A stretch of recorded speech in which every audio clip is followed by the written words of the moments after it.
Let's pod this. Friends, my name is Andy Moore. Thank you for joining me. And of course, my wonderful co-host, Emily Stacy. Hi, Emily. Hey, how are you? Great to see you. Thanks for being here. Indeed. Thanks for moving things this week from Tuesday to Wednesday. Yeah, We've been good. Busy. It's been a very busy week. We, for a long time on our podcast, we always recorded on Thursdays or Fridays so we could wrap up the week. Yeah. But then that's a lot of pressure on following the news and making sure that you have time on that day to do it. Right. Yeah. Yeah. And so now you and I are doing it on Tuesdays because that works for our schedule. It does. And we're not necessarily like trying to capture everything of the week. Yeah. I also think, when we started this show 10 years ago or 9 years ago, the news cycle did not move as fast as it does now. Surely. Yeah, absolutely. And so now we're doing it. The downside of that is it means that my intern is not here to run the cameras. So for anyone who's watching at home and you see me clicking my iPad, that's just me changing the cameras between me and Emily. He's producing, people. I'm producing. I mean, there's a way to quality. Match it up in post. There's some like AI tools. There's probably some non-AI tools that do it, but they cost money and time, and we're on a budget. So, which is also why we are using the Between Two Ellens studio to record today. Yes. Since they're busy at the Capitol. Yes, thank you, Ellens, for your service today on almost the deadline day, right? There, it is. Midnight tomorrow night, right? Yes. Yeah. Yeah, so maybe that's a good place to start. Perhaps. Sorry, I didn't mean to start us there, but interesting time at the legislature always on deadline weeks. We both were just up there, happened to miss each other's ships in the night yesterday, and both happened to catch some floor action. Mine was a little bit sexier than yours, right? Yes, ours is real boring. I took our new intern, Braden, who's one of your students up there. He's from Kansas. It was his first time to ever go to the Capitol. We love those moments with the children. Those are my favorite, watching their eyes light up. And, oh my God. I don't know that his eyes lit up so much as he's a bro. The scales fell off, right? And he was became aware that I think his words were, and we'll have him on the show at some point. We should, yeah. But he said the building was not as busy as he expected. Until we went into the chambers, because both chambers were in session on the floor. He's like, once we were in the gallery, you could like tell they were busy. Yeah. And I thought that was an interesting observation because it really was like in the rotunda, dead. It was kind of dead. Yeah. And we were in the afternoon. So any kind of advocacy days are usually in the mornings. Yeah. And they've moved him down to the second and third floors recently. Yeah. Back in the good old days, whenever I was there 20 years ago, all of that stuff, Bob Will's day, all of that stuff happened right outside the fourth floor press room. I mean, right in the rotunda. Yeah. So I'm always surprised these days whenever I go and there's not just a ton of stuff on the fourth floor because that's where everything used to. Free food, all kinds of the Kolache Day. It was my favorite. Kolache Day? Do they still have it? I don't know. Probably in April, right? I would assume so. Yeah, Czech Heritage. Yeah. That's when the Kolache Festival is. Oh my God, I love Kolache Day. Have you ever been to the Kolache Festival in Prague? I've not actually gone to the festival. It would probably be dangerous at this point with the Ozempic I'm on, but bygones. It's I went once, probably about 11 years ago. And it was fun. I love a small town festival. I do too. I love kolaches, but I didn't really know. I grew up in Texas. Okay. And we don't fault you for that. Yeah, thank you. And I was raised on like sausage kolaches. Oh, well, yeah. The sweet ones are so good. Yeah, so these are the more traditional like fruit ones, which are good, and you can buy them in like a big package of like a dozen. But I didn't. I had some. They were fine. They were fine. Oh my goodness. Well, I ate them out of the package. So they needed to be warmed up or something, fine. Right? Like, all right. They weren't fresh out the oven. They were. But they sell. I forget how many, like 30,000 kolaches or whatever at the festival. It was packed. Oh yeah. With like big carnival rides and like all the stuff. It's a thing. A little mug of root beer. It's a whole thing. Yeah, it's a lot of fun. It was, honestly, it was much better than the Watonga Cheese Festival. Oh, yeah. That I attended a couple of years before that. And I guess it used to be cool.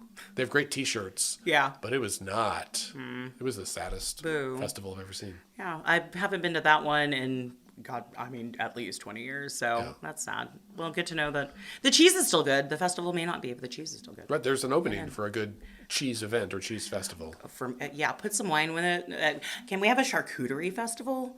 That sounds good. That sounds like something we need to plan. I'm just saying. I don't know how we got here, folks, from deadline week to charcuterie week, but Well, and I will say, I may have mentioned to you, and I know I've mentioned to a few friends and allies. Maybe they listen to the podcast, or maybe they don't. But I've been envisioning a cheese rave event. No, you have not mentioned this to me. Yeah. Did you just see my excitement? I did, yes. I guess Eventbrite, like the platform, did one in New York City. It's kind of like a PR stunt.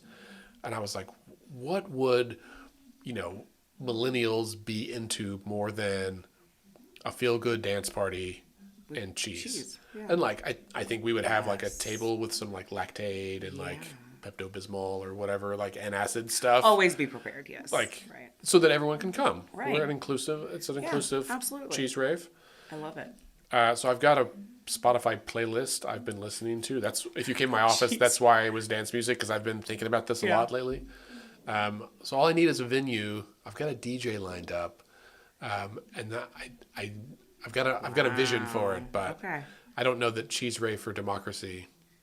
Why not? We need to flesh this out. Okay. Why not? Everyone I've mentioned to has said, I don't know what it is, but I like both those words. Let's make it happen. I'm a fan. I also, Emily, the news is absurd. Everything is absurd. Absolutely. Why not a cheese party? Have an absurd, absolutely, right? Cheese rave. I think the line is, dropping, like raining melted cheese from the ceiling. Like that's the line, I think, for a cheese rave. Right. It's like the scene on Blade when the blood comes from the sprinklers, but it's cheese sauce instead, cheese whiz. Exactly. That's got real gross in a hurry. Okay. So back to deadline week. Yeah, it's like listeners, if you're interested in cheese rave. So back to deadline week. Let us know. Yes, please drop us a line. Whenever I was there yesterday, I went to the House side. Like I mentioned, it was a little bit sexier. My students got to see a bill fail. A conservative Republican bill failed, creating a revolving fund for rural maternal care, which was questioned, obviously. Interesting. Just the entire proposal is interesting, obviously, from a conservative side of things. Right. And of course, our homie Andy Fugate got up and asked a couple of questions. Leader Munson did as well. And it was very obvious that the author of the bill, and she admitted that it was an ALEC conception. Sure. And so like what we would call like a copy and paste legislation. Exactly, yeah. Model legislation. Yeah, a zombie, yeah. We just make it alive here in this state versus that state. But they were perplexed, I think, because it was such a redundancy. Yeah. We already have these various organizations that and nonprofits, et cetera. And even, the Department of Health has the 211, right? The maternal care text messaging, right? That works in rural areas. And so it was interesting to see the Democrats make points that conservatives are like, oh yeah, this is right. Why is the government funding things that services nonprofits are going to provide? Right. Isn't that socialism? Right. Is that not? So it was very interesting. I was really excited that my kids got to see a bill fail. Yeah. If they were not going to get to see a widespread debate, which rarely happens, I was excited to see that. And so they got to see her capture the legislation and see in the next 24 hours if she can get it passed and talk to the folks. But yeah, it was I love those moments. But whenever we were there, Fugate mentioned that there were still 250 bills on this was just Monday. The House side, right? Yeah, on just the House side that they had to consider by Thursday at midnight, like we mentioned. So and I think Sean Ashley, who we had on our show last week, but he does Capital Insider on KGOU, and he mentioned on there the House had 250 plus and the Senate had 280 going through, and I think we're at the point where most of those will get heard and cross over, and then. But so altogether, that's just under 600. Yeah, and so that's getting down to there won't be as many cut the next round, right? Based on those numbers. You said something in there that I thought was interesting, where you said that that there wasn't any like big spicy floor debates. Yeah.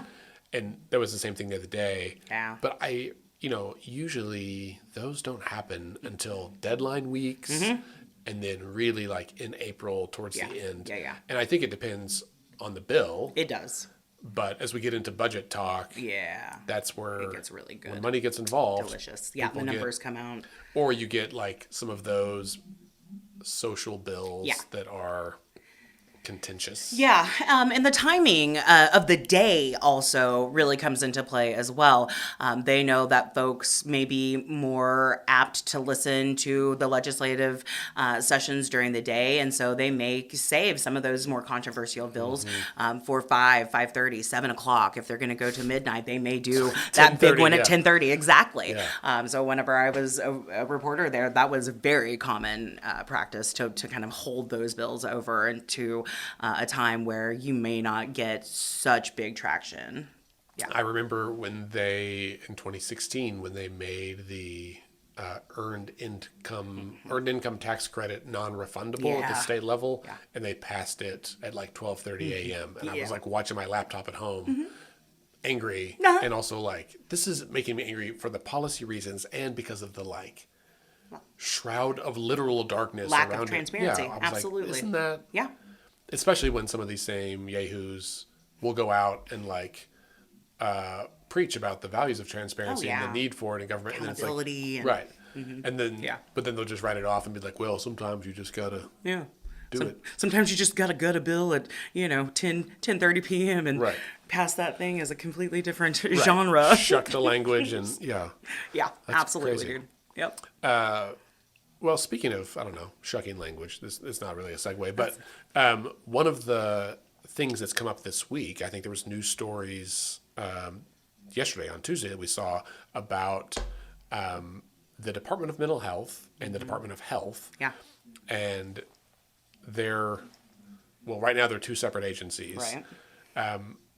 And certainly like the Department of Mental Health and Substance Abuse Services, I refer to it as DMH out of habit from DMSA. Working in, I don't know anyone who says ODMHSAS anymore, but often those of us in the mental health profession would just say the department. But we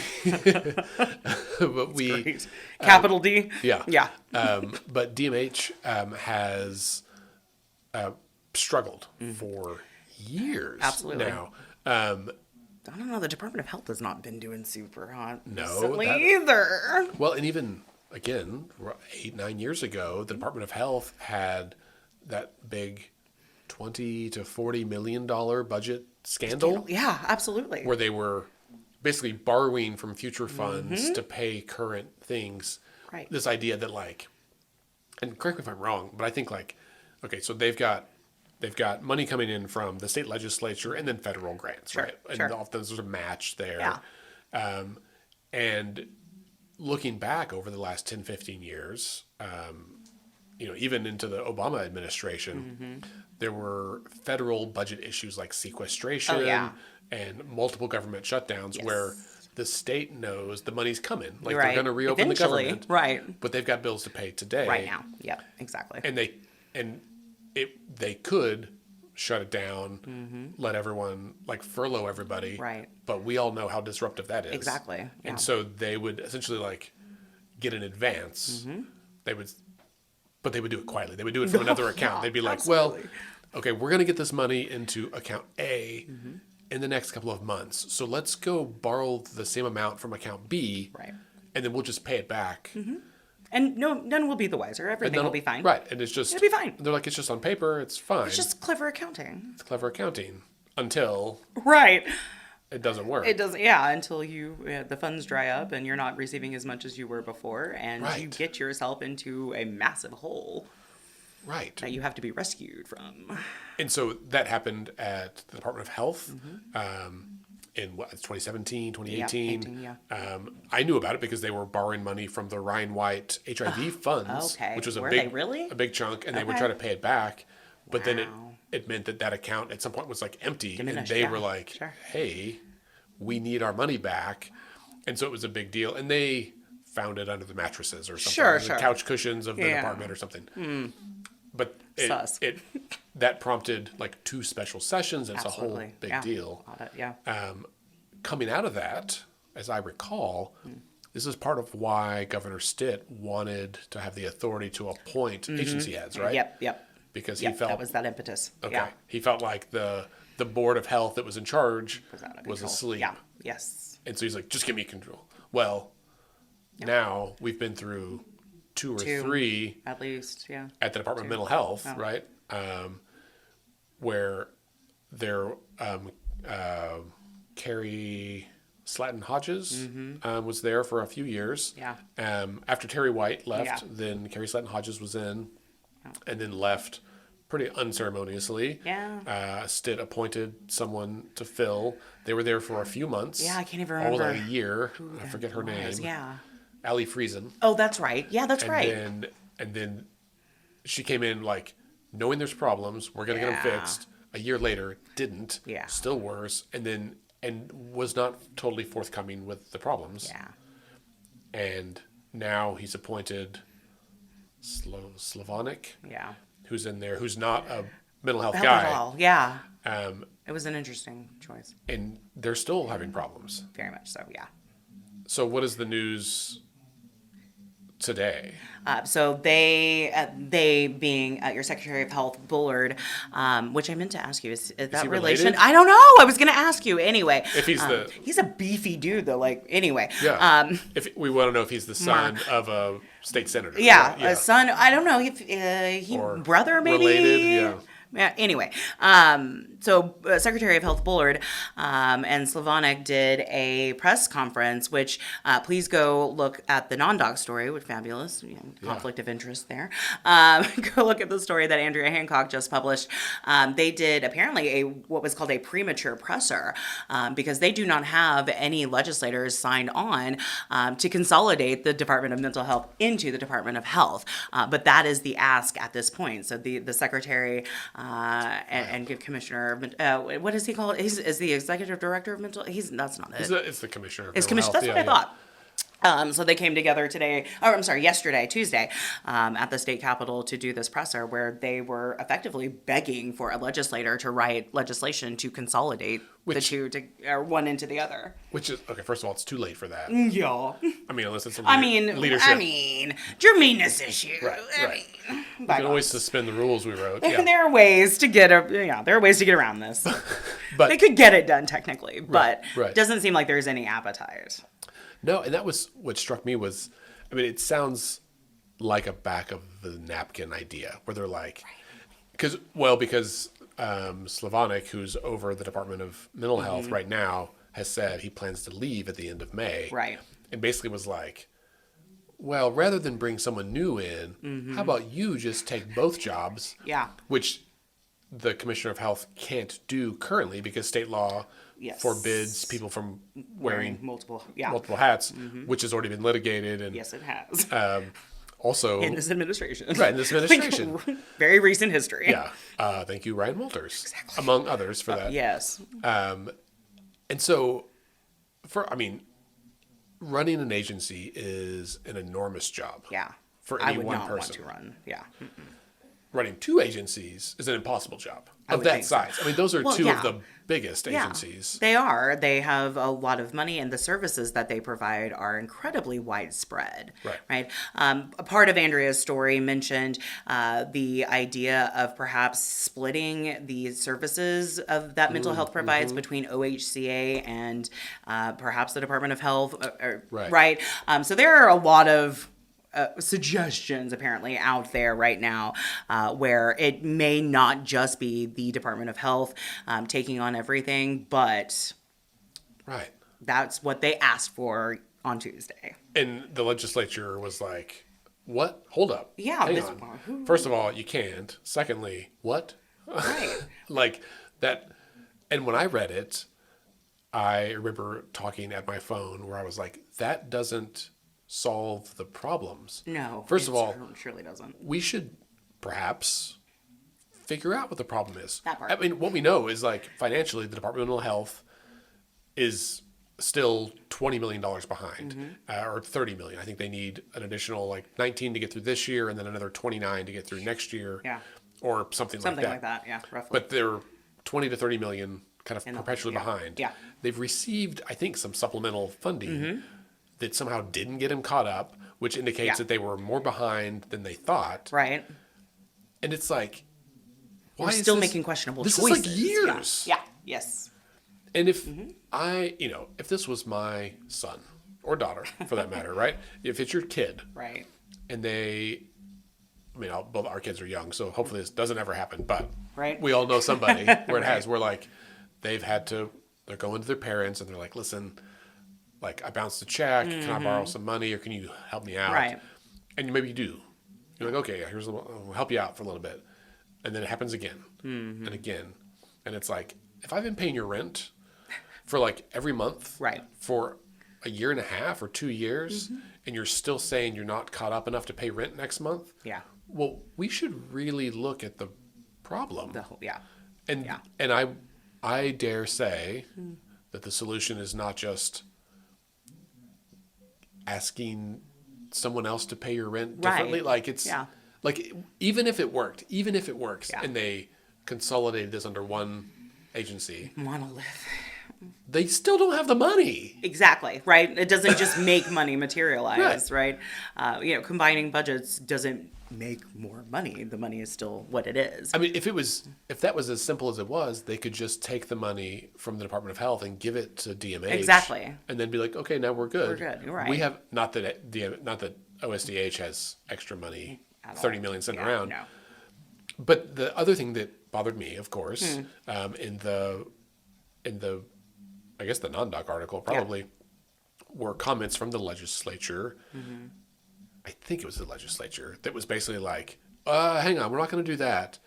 Well, we should really look at, like, if they can't, it basically said, like, if they can't make this work, then it should be a private industry. Like, it said, state government can't manage it. It's got to be private industry. I was like, private companies go bankrupt all the time. Right. For the exact same reasons. Yeah. The problem is not the like legal structure of the entity. The problem is something internally. Right. Yeah. And I know their software is old.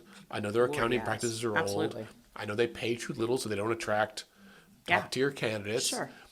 Like, there are things that probably do need to be fixed, and I think some of the money is supposed to be used for technological tech updates, right? Yeah. To, like, I don't know if they've got some kind of actual jars and beans they're counting in there, or it's like an adding machine, like a cha-ching. I can't tell you how antiquated, whenever I worked at the Department of Human Services, their systems still were, particularly in the budget and finance area. It was terrifying. Yeah. Incredibly analog.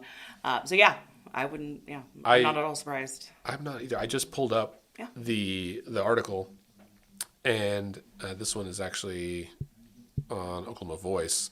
And it says that Slavonic, who's commissioner of DMH, says they need an additional $29 million to cover Medicaid matching costs for the current budget year. So this is a federal issue because the feds are scaling back how much money they're giving us. Absolutely. And then they're going to need an additional $29 million for the same thing for the upcoming budget year, plus an additional $30 million to implement that court-ordered competency restoration settlement. So that was like a separate thing. Like, they messed up, right? Which is probably also due to funding, but they messed up. And then another. So now we got 29, 30, and then another 22 and a half for those technology upgrades. And this is on top of their budget request?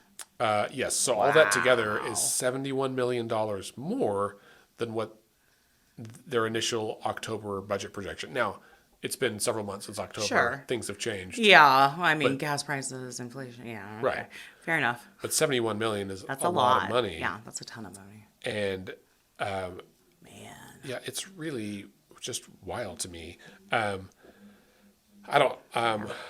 So the presser is really a last-ditch effort, it kind of feels like. Or for somebody who is going to leave the agency. Right. I mean, it just feels like, oh, Well, and I think the legislature has been saying for a long time, like, hey, we can't help you if you don't tell us you need help. right. And so I don't know, like, if that's been the case, like if they're not communicating with the legislature, and maybe they're just much like kids and parents, like trying to take care of it without attracting the attention because they don't, exactly. and they don't want to do a bad job, and I get it. Right. And it would be tough to be an agency head, and I can imagine, former Commissioner Friesen had a similar thing. She got in, oh yeah, we're going to take care of this. It was way more intractable than she expected.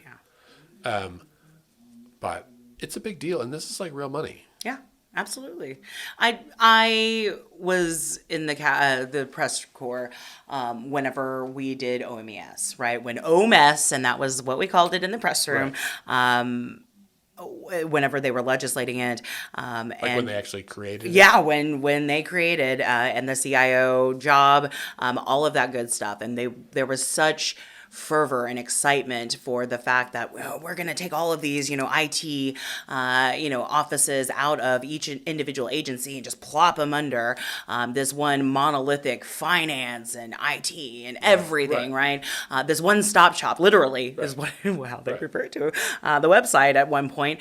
And we've not seen any of the problems, technologically speaking, or the efficiencies that were supposed to come from OMES. Right. Actually come to fruition. In fact, I would argue that, as we kind of discussed before, they saw how it became a leviathan and said, "Oh no, we gave them too much power. Let's break this apart again, like and deconstruct it back to the way it was, or mildly." And now we're trying to consolidate things again. And I want to know why. I don't understand. Right. We keep trying the same thing to no avail. Well, and I think what's interesting to me is the time horizon of all this stuff, right? Yeah. We seem to have the same or very similar problems about every 10 years. Mm-hmm. And if you go back, 10 years ago, we mentioned those. You go back 10 years before that, you saw some of the same stuff. And it was probably when OMES was created. And exactly. 2010, 2011. And so I started wondering, like, well, what is it about every 10 years? Do you think it's term limits? Oh, it could be. Because the legislature has 12-year term limits. 12 years, yeah. And a lot of folks start leaving around 10 years. Yeah. And so you get this, like... Man, that would be an interesting study to do. Like a loss of institutional knowledge. Yeah. When did term limits pass? Oh. In the 90s? Yeah, it was the end of, because I think the first term limit started in... Like the early 2000s? 2008? I want to say. Because like So yeah, it had to have been like maybe 99, 2000, something like that. What I want on my wall is just like this timeline of Oklahoma politics. It's not that long. Same. Right? It's just like major milestones, right? Like the state question 640 in 1990 that requires the 3/4 majority for revenue raising measures. Yeah. All like term limits, all this stuff. Yeah. Right to work. Yeah. 2000. Yeah, so we can like go back and like point to it and be like, here's where it is. Political context. Yeah, it matters, man. Right. I tell my kids this all the time, right? When you see legislation passed or a Supreme Court decision, whatever it might be, what is going on within the wider political environment to lead to that decision? Right. It's very interesting. It is very interesting. This kind of stuff is interesting to me. I'm a nerd. I mean, yes. I'm a nerd too. Absolutely. And even before working in politics, again, like when I was working in the HIV community, we had, HIV started in basically 1981. And so you could track how things happened when legislation passed, when Reagan left office, like when things changed, specifically when certain drugs were invented or introduced, and like, antiretroviral therapy and combo therapy, all this stuff. Yeah. And like you could plot that on a graph or a timeline with declines in community viral load and transmission rates. And it's like, if you don't step back and take a 30,000 foot view, you lose that context, like you said, and then you're just making decisions on vibes. Right. Or even worse, the whims of one person. Right. This reminds me of another thing that I guess is related, but those in the Capitol hear me often complain that in Congress, the CBO, the Congressional Budget Office, scores every piece of legislation on a 10-year horizon, right? So it's like this, this tax cut is going to cost us $1 billion over 10 years. But in Oklahoma, we don't do that. No. We only We do not. we only do it like 1 year. 1 year. Yeah. Uh-huh. And sometimes we talk about half a year. We're like, oh, it's going to save us $300 million. You're like, when? I'm like, this year. Well, do you mean until the end of June? Yeah. Or do you mean next fiscal? Like, what exactly are you talking about? Sure. And often those numbers are not moored in reality or data. No. But why, Emily? That's a good question. I have no idea anymore. Like, we're talking about eliminating the property tax. Right. And they're like, it's going to save Oklahomans So much money. X number of dollars every year. Which It's Oklahomans? Which Oklahomans? And also, like, okay, maybe it does. Maybe, maybe this saves Oklahomans for simple math. Yeah. Let's say it saves Oklahomans, in quotes, $150 million a year. Okay. Right. Great. Fine. Maybe it does. So that means over a 10-year period, 10 times 150 million is 1.5 billion. Right. I trust your mouth. And that money would otherwise be going into public services. Yeah, exactly. Roads and bridges, There you are, sir. school buses, Yep. teachers, Law enforcement. Healthcare, mental health services, paying for legal fees for all of these lawsuits the state gets us into, paying for vehicles that the governor's spouse wrecks, whatever. Like, right. I'm making jokes, but like I know, right? all this stuff, like, and if we don't have that money, then we got to be honest and say, we're cutting this to put money back in the pockets of Oklahomans, and that means we won't have to solve big problems. Right. Right. But again, my wider question is apt because I'm not a homeowner. So what Oklahomans are being impacted advantageously and which Oklahomans are not being impacted or are being impacted to a disadvantage, right? Because I rely on those services or my students rely on those services that are now going to be depleted to put money into I want to know, and I'm sure Non-Doc probably has a story out there. I'd be interested to know what percentage of Oklahomans are homeowners and to know exactly, because that fiscal impact, that has to be based on property ownership. Right. One would think, unless it's just a spurious number, right? Well, and I mean, like when the lottery, I guess this one we actually know the numbers, right? Right. When the lottery was proposed 20 years ago, if you read the news stories, like every month getting up to the vote on it, when it was on the ballot, the number went up. It's going to bring in 100 million. It's going to bring in 150. It's going to bring in 300 million for education. So great. And it, like, whatever the final number was, we were all drinking the Kool-Aid and we're like, oh, that's great. Powerball is going to solve our problems. And it clearly never hasn't. Yes. But and now we're discussing how to reform reading. Right. Can I, on the property tax thing, Please. if I can be honest, we got our statement this week in the mail, or last week, and it's still sitting on the counter. And it's like, you like set it there and you walk by it. Yeah. And you're just like, ugh. Anxiety. My wife opened it and I was like, it was a good reminder that, like, there are two sides to every policy, right? Our property taxes went from $2,000 something a year, which has been around the average. I think the average property tax is like $2,600. Okay. Allegedly, due to an increase in valuation, which I don't think has actually happened in the last year, like our new tax rate is like $7,000, and so my gosh, we have a $6,000 escrow shortage that we are like having to figure out. Wow, that's $500. They need it paid out like in the next 6 months. So it's like, well, I wasn't planning on $500 a month, or dipping into savings to like try to cover this just to get it off of our like mental load, which is why it's the papers on the counter. Yeah, I understand.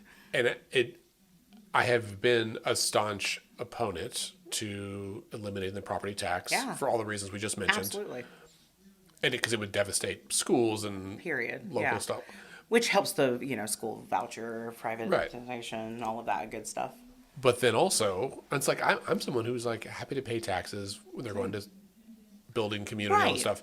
But then this happened, and I was like, okay, maybe I should change my party affiliation. I know. And like look at this.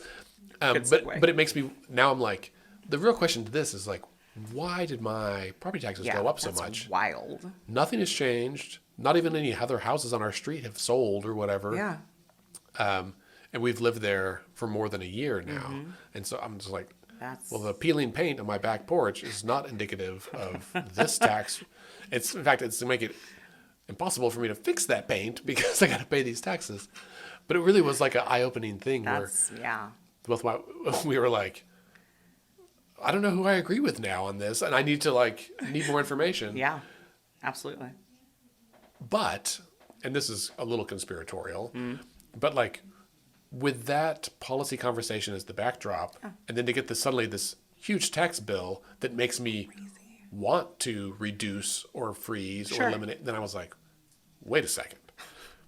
Could it be? And I'm just going to say this out loud, and listeners know that I don't actually believe this, but it's like, what if there's this conspiracy to like inflate property rates, to raise taxes, to like help it hit everyone to be like, oh man, we should definitely do that because I can't afford this anymore. Yeah.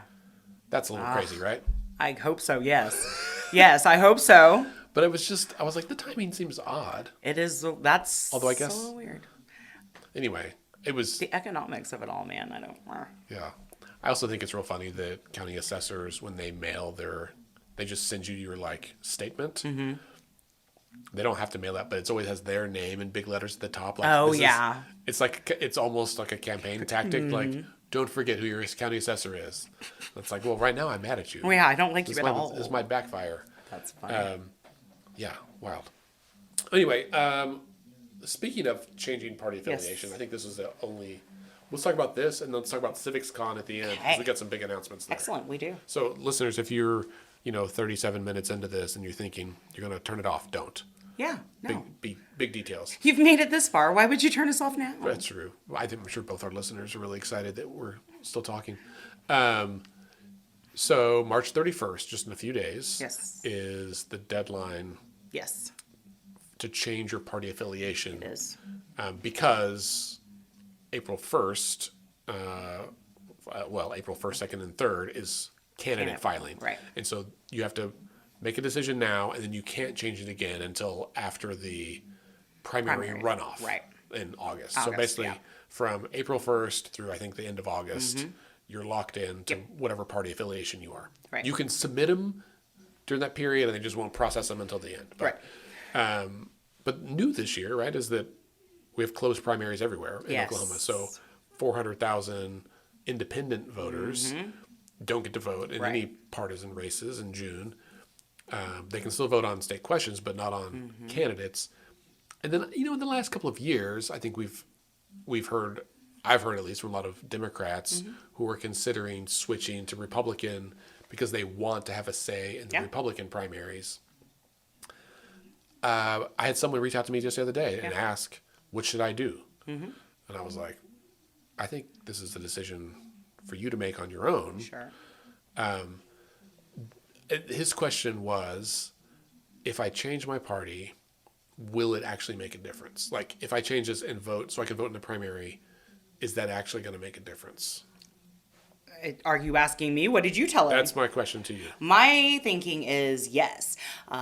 So particularly if you are really wanting to get your voice heard in the gubernatorial primary, which I God I love Cindy Munson, but I really feel like, and I think a majority of political pundits in the state feel like whoever wins that Republican primary, which will likely go to a runoff, but whoever wins is likely to become the next governor. Right. And so my feeling is, if you're an independent, I would absolutely register, and I'd register a Republican. Right now, you've got 4 that I can see. Right, I'm seeing Mike Mazie ads, I'm seeing Chip Keating ads, obviously Gettner Drummond, and even though we've not seen a lot of him in the last few weeks, months maybe, Charles McCall. Right. And so that, I think, particularly because it will end up in a runoff, like 99 point, whatever percent, going to end up in an August runoff. I think it would be advantageous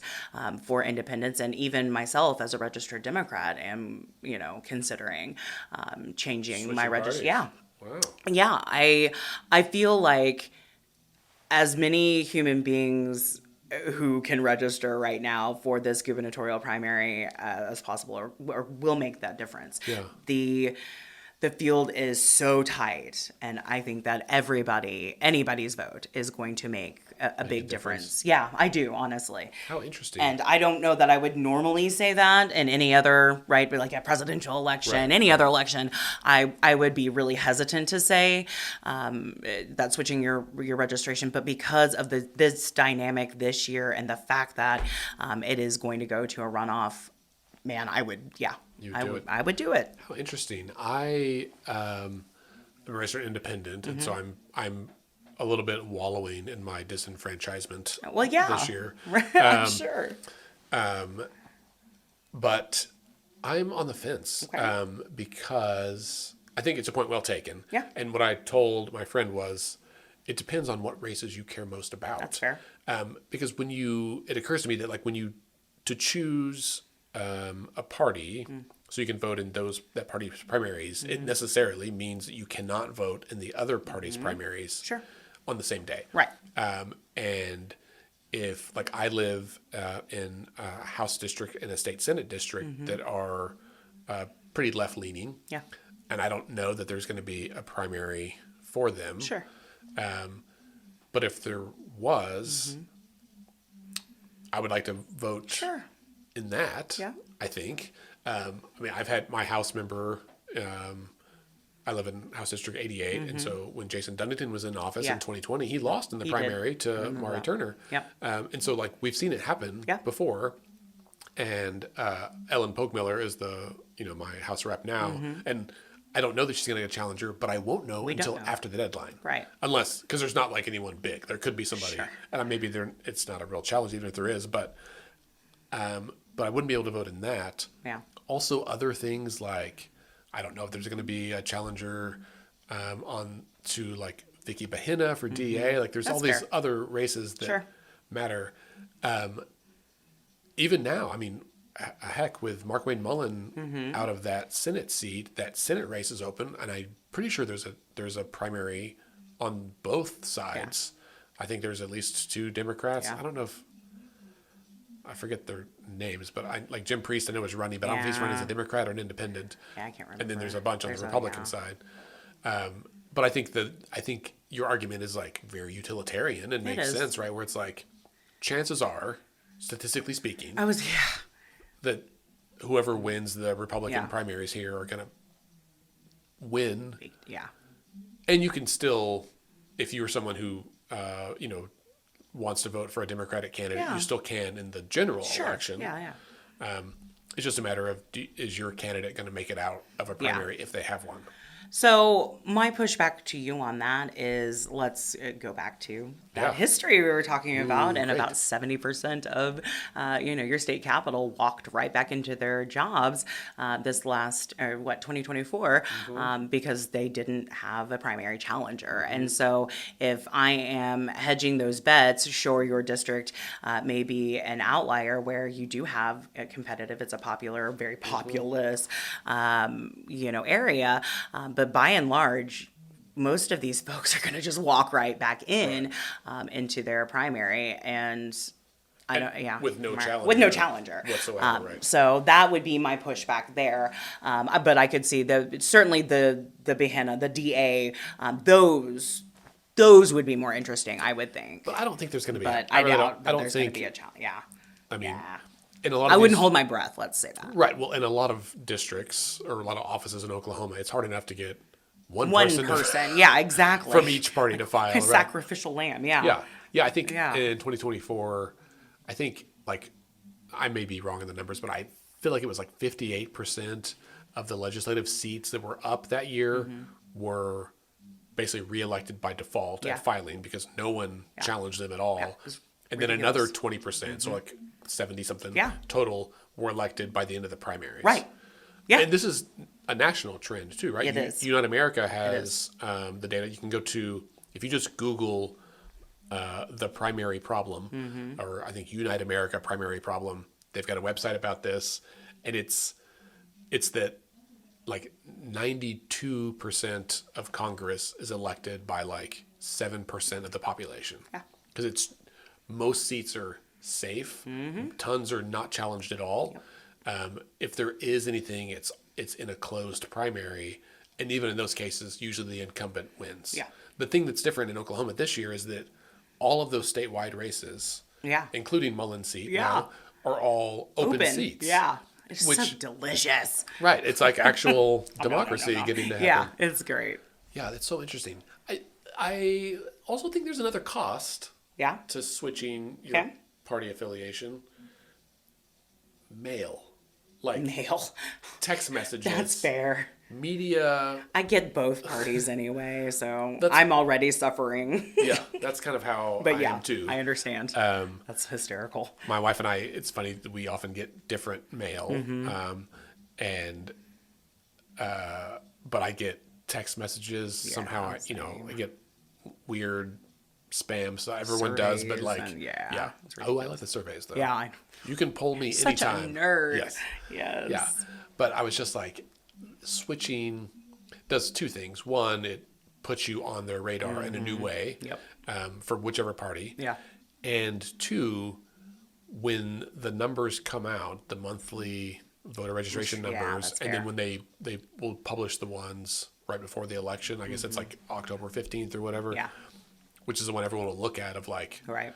and then I guess really come January, they did the big Yeah. annual The release. annual. Yeah. There's like it's not morality, but it's like I guess that's vibes too. It's like when you see the numbers, I mean, for the last, Yeah. my graph that I have goes back 1990, I think. And basically Democrats have been slowly losing, Republicans have been slowly gaining, independents are coming up a whole bunch. Yeah. Those trends sped up starting in 2008 or after 2008, right? Okay. Yeah. Barack, Yeah. Absolutely. Barack Obama got elected. Yeah, right. Suddenly there was a big Yeah. realignment. Yeah. 2010 was a sea change. Yeah. Yeah. And it doesn't, the trend is pretty clear right now. And I would expect that, at least on paper, those numbers will continue to go that way I would think so. Yeah. because people are switching over there. Yeah. Now, Yeah. what would you say if every independent and every Democrat or whatever, like, decided to all switch? Let's just flood the Republican Party. And does that essentially like water down the Republican Party? Like, how does that? It could. How does Yeah, that I mean, change yeah. the dynamic? I mean, yeah. So if you have an influx of Democrats, specifically Democrats, independents, you never kind of know where they Right. are going to land ideologically. But yeah, if you have particularly an influx of Democrats who are going to switch their party affiliation and vote in the primary, they're probably going to pick the candidate that is most palatable, right? The most centrist, who is likely not going to, win overall. Right. Yeah. Man, this is like I think an interesting thought exercise. I don't think it's going to happen Sure. because people aren't that motivated. But No, not at all. But Unfortunately, I wish, right? But wouldn't it be wild if this week, 100,000 voters switched? I think I tasked one of our interns with doing this data research. Oh, good. I track turnout in general elections, but not in primaries because It's notoriously low. It's low, and it like fluctuates. And but now I'm very curious to go back and look in gubernatorial election years, midterm years, like how many people tend to vote, just like raw numbers, like how many Republicans, how many votes are cast in the Republican primary and the Democratic primary for the last like 10 or 15 years. Because I would imagine that like this was stemmed by my friend's question of does it really matter? And it's like, well, it depends where you live. It depends how many people switch. Because there is a number at some point where if enough people switch, then those primaries become more competitive simply by just saturation. Saturation, Yeah. It's fabulous. Interesting. Yeah, let me know when you get a child to do that. I'd be interested to know those numbers. Yeah. Sweet. All right. Well, let's end with a little bit about CIVICS CON. Fabulous. Do you want You to start? did such a wonderful job of getting the email blast out today. So hopefully, listeners, you're on the distribution list. CIVICS CON, April 9th and 10th at Rose State College in our student union, which I lovingly refer to as the Glass Menagerie. The keynote speakers, tell them about Thursday, since that is your get. Oh, sure. Thursday, our keynote speaker is going to be Joe Kennedy III. He is of the Kennedy family, yes. Related That Kennedy. Related, not RFK. Right. They are related several degrees away. But Joe Kennedy is a former member of Congress. He's served for Massachusetts in the 4th District there for a term or two. He wasn't in super long. Yeah. He was a special envoy to Northern Ireland under the Biden administration. He's done a lot of stuff. Yeah. I think his family owns an energy company he's involved with, and he is the founder of a nonprofit called the Groundwork Project. They are one of our funders, but they do a lot of work in Oklahoma and several other states that are kind of like us, really helping build grassroots capacity and like helping people get their mojo back when it comes to organizing. So Makes me excited. he's a real cool guy, and I'm really excited to hear. And I think, I mean, selfishly, I know it's probably not a big deal to him, but like, for a lot of us who are American political nerds, having someone of the Kennedy family on the young end to say, like, hey, I have a unique perspective on America. And to see it from his perspective, he does, he's done a ton of work in the South. It's not just Massachusetts, but he does a lot of stuff in Alabama and Mississippi and Oklahoma. He's been here before a couple of times. And so I'm really excited for him to be there. He even a few years ago, like zoomed in. We were doing phone banking, I guess 4 years ago for just like general GOTV, and we're doing phone and text banking. And he like zoomed in just to say hi to the volunteers and like that's dope. tell them why it was important. And that was the moment when you see people's eyes light up. Because I think what I keep telling them is like, Oklahoma's forgotten, we feel forgotten by so many people on the coasts. We're out of the national conversation.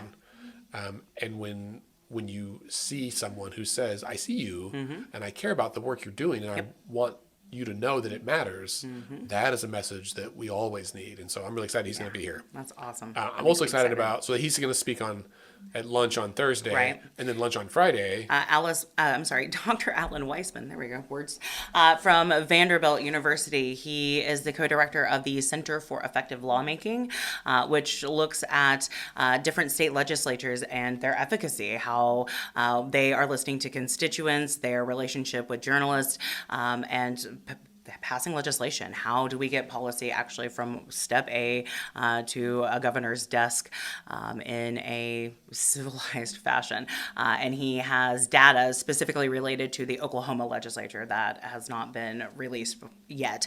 So we are getting sort of a special preview of his Oklahoma data. So I'm very excited to I didn't know that. hear. That's super exciting. exciting. To tell really you about excited. that. Yeah. So he is going to give us a little bit of our own legislative workup. So I'm very excited about that.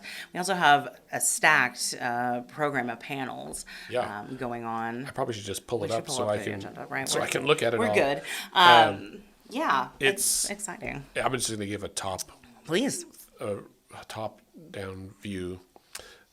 Now I'm also noticing some edits I need to make on the website, but we love that. A session about like indigenous perspectives on America at its 250th birthday. Sessions about victim advocacy. We mentioned DA Vicky Bahena. She's going to be on that panel. What else? Independent journalism, Yes. the First Amendment, Christian nationalism and political violence. Yes, that'll be a What great is one. a living wage? We've got some folks that have like lived experience with that I'm really excited about. Trustworthy elections. The election board's going to come. Yeah. Civic education. Beyond partisanship. Housing policy. What else? We got signature collection. Yeah. A bunch of volunteers from the 836 campaign are going to share some of their lessons Excellent. learned, which I think is really. It's I love important. hearing from the Yeah. grassroots. Yeah. And then comes some after hours fun times. Thursday after we're done, we'll wrap up around 4:00, and then our friends over at Veterans for All Voters are hosting a happy hour Yeah. at the new Skydance Brewing tap room that's opening in Midwest City. It opens, I think, this weekend, and so we're going to be there. I'm super excited. They sponsored a happy hour last year. Yeah. I'm glad they're coming back. Me too. And then Friday night, April 10th, is live on the Plaza in Plaza District in Oklahoma City. If you listeners probably remember that we do voter registration there all the time. We're going to be there again. And so if you, whether or not you go to CIVICS CON, you can still come to these evening Please. things. But I'm really excited. Hopefully the weather holds out. I know, right? But I've been missing that like face-to-face interaction with voters Yeah, and like same. getting to stand there. And new this year, the Canopy Arts Center, which is right on the corner of Gatewood and 16th. It's the big yellow building right now. It looks like an old gas station because it is an old gas station. We're going to be set up out there. So it's a great, cool. like, prominent location. Yeah. Should be really Excellent. fun. Yeah. Very good. Emily, if people want to come to CIVICS CON, Yes. and they should, They should, absolutely. where do they go? To civicscon.com. Yes. Correct. Was that the correct answer? I wasn't a quiz, but yes, you're correct. Yes, absolutely. Please go to civicscon.com. Get registered. We would be thrilled to show you what CIVICSCon is. Really, a conference like we joke about. It's a conference for the politically curious, those who are already well in the stages of advocating and knowing how to politic for themselves, to those who are just dipping their toes in and want to get involved and find a community of like-minded human beings who care about democracy. That's right. It's a great place. Fellowship, the good vibes, man. Like you continue to say, it's about vibes, and CIVICSCon is a whole vibe. It's like Comic-Con for a different kind of nerd. That's right. Which maybe this is the year that I wear my I'm Just a Bill costume to CIVICSCon. You have an I'm Just a Bill You costume. not? Oh yes. Oh my God. Yeah.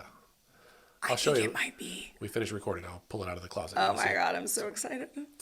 Emily, thank you so much for being here. Of course. Listeners, thank you for being here as well. It's exciting to be back in the groove here. I'm really grateful to have my new co-host and to have you as our listeners. CivicsCon.com is where you can go to get tickets. There's still some time to be sponsors as well. So if you run an organization or a business or just as an individual want to be a sponsor, there's links on the website about that. Feel free to reach out anytime. You can send us an email at podcast@letsfixthis.org. And this is important because, as we say every week, decisions are made by those who show up. Amen. Find a way to do it this week.